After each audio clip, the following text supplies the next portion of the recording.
ડભોઈ કોંગ્રેસ મહિલા ટીમે પોલીસ કર્મીઓને રાખડી બાંધી રક્ષાબંધન પર્વની ઉજવણી કરી હતી.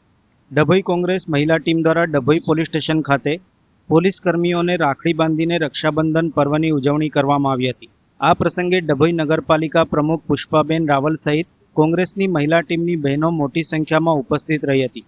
ડભોઈ નગરના રક્ષક એવા પોલીસ કર્મીઓના હાથમાં રાખડી બાંધી બહેનોએ તેમના સુખાકારી અને રક્ષણ માટે પ્રાર્થના કરી હતી. સાથે જ પોલીસ વિભાગ દ્વારા પણ બહેનોની સુરક્ષા અને રક્ષા માટે હંમેશા અવિરત કામગીરી કરવાનો વિશ્વાસ આપવામાં આવ્યો હતો. ડભોઈ પીઆઈ એટી પટેલ સહિત પોલીસ સ્ટાફના દરેક કર્મચારીને મહિલા ટીમ દ્વારા રાખડી બાંધવામાં આવી હતી. મોટી સંખ્યામાં પોલીસ કર્મીઓએ રાખડી બંધાવી આ અનોખી રીતે રક્ષાબંધન પર્વની ઉજવણી કરી હતી.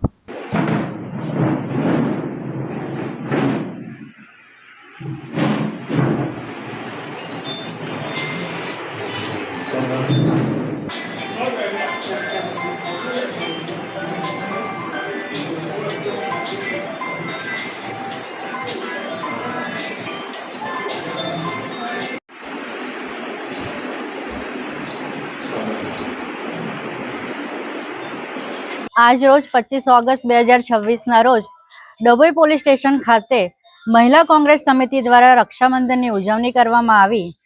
જ્યારે પોલીસ ભાઈઓ 24 કલાક આપની સુરક્ષામાં હોય તેવા તમામ ભાઈઓને રાખડી બાંધીને ખૂબ આનંદ થયો.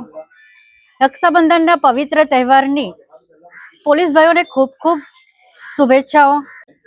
આ પ્રસંગે હું જિજ્ઞાસા યતીન વાડન, પુષ્પાબેન રાવલ અને તમામ કોર્પોરેટર હાજર રહ્યા.